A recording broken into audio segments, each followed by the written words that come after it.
हाय। इस वीडियो के अंदर हम section 91 and section 92 of CrPC को समझेंगे।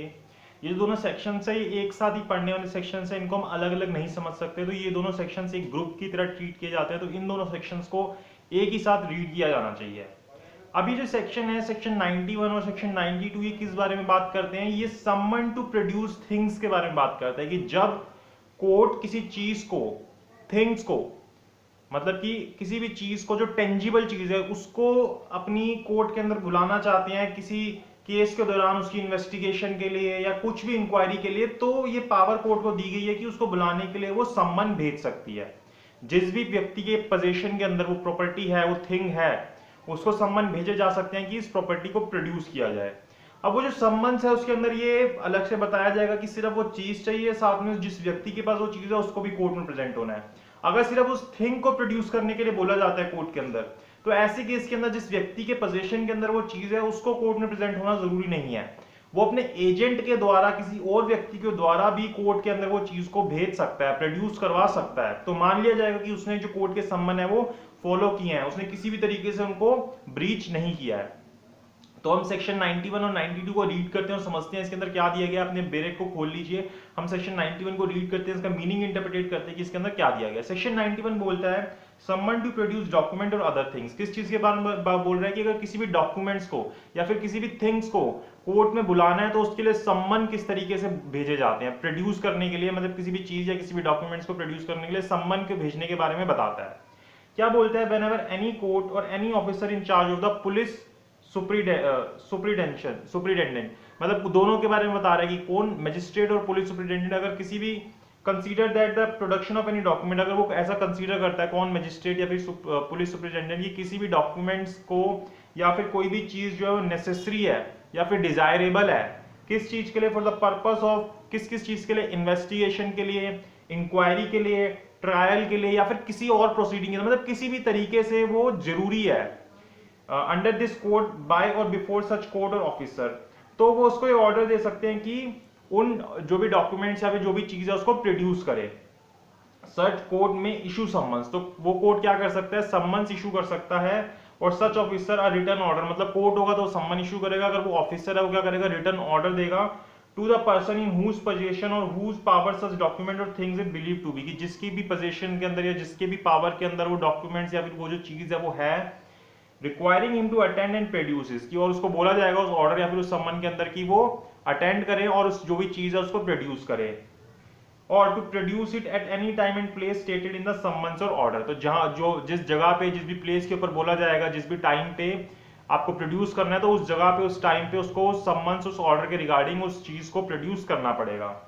सबसेक्शन 2 बोलता है कि any person required under this section merely to produce a document or other thing shall be deemed to have complied with the requisition if it causes such document or thing to be produced instead of attending the personally to produce the same। वही बात बता रहा है कि अगर वो उस document या फिर उस चीज को प्रोड्यूस कर देता है, चाहे वो पर्सनली नहीं भी आता, अगर उस सम्मन के अंदर या ऑर्डर के अंदर नहीं लिखा उसके पर्सनली अटेंड करने के लिए, तो मान लिया जाएगा कि उसने उस सम्मन को पूरा कर लिया।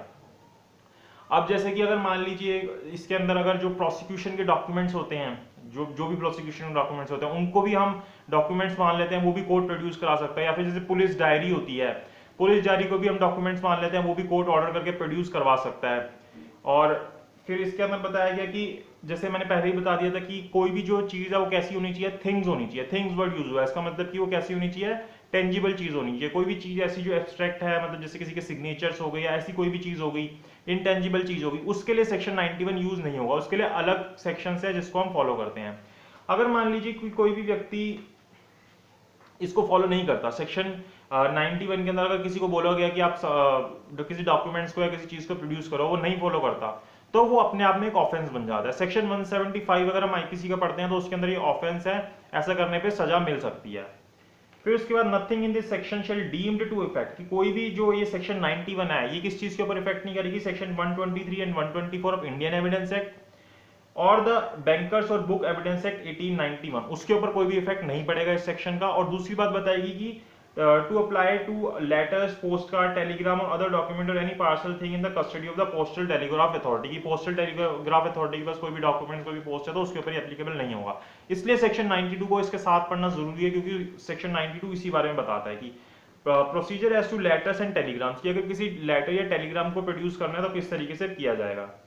इफ एनी डॉक्यूमेंट पार्सल और thing in the custody of postal और टेलीग्राफ अथॉरिटी, की कोई भी डॉक्यूमेंट जो किसके अथॉरिटी के अंदर है, ये पोस्टल या फिर टेलीग्राफ अथॉरिटी के अंडर के अंदर है। In the opinion of the district magistrate, CGM, court of session और high court wanted for the purpose of any investigation, inquiry, trial or other proceeding, की इस कोड के हिसाब से अगर चीफ जुडिशियल मजिस्ट्रेट या फिर हाई कोर्ट या सेशन कोर्ट के द्वारा ऐसा लगता है कि वो इन्वेस्टिगेशन, इंक्वायरी, ट्रायल या किसी भी प्रोसीडिंग के लिए जरूरी है और जो भी डॉक्यूमेंट इनकी पोजेशन के अंदर है टेलीग्राफ या पोस्टल अथॉरिटी के अंदर, such magistrate court may require the postal telegraph authority as a case may be to deliver the document, parcel or thing to such person as the magistrate or court direct। तो फिर court जैसा भी direction देगी कि इसको इसका position दे दिया जाए, इसकी डिलीवरी कर दी जाए, तो फिर वो जो टेलीग्राफ अथॉरिटी, पोस्टल अथॉरिटी है उसकी डिलीवरी उसको कर देगी।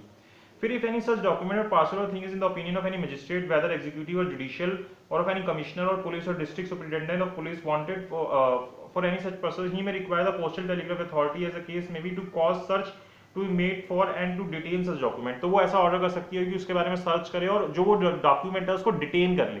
अगर उसको ऐसा ठीक लगता है, जो भी पुलिस सुपरिटेंडेंट है, एग्जीक्यूटिव मजिस्ट्रेट है, जुडिशियल मजिस्ट्रेट है, जिसको भी ठीक लगता है कि इसको डिटेन कर लेना चाहिए इस डॉक्यूमेंट को, पार्सल या फिर थिंग को, pending an order of the district magistrate, chief judicial magistrate और कोर्ट अंडर सबसेक्शन 1। जो भी ऑर्डर हुए थे सबसेक्शन 1 के, उसके अंदर जिस भी डॉक्यूमेंट को बोला गया था तो उसको डिटेन या फिर उसको सर्च कर लिया जाए। तो ये सेक्शन 91 और सेक्शन 92 के अंदर हमें इतना ही बताया गया कि किस तरीके से कोई डॉक्यूमेंट्स या फिर कोई भी थिंग्स को कोर्ट में प्रोड्यूस करवाया जाता है।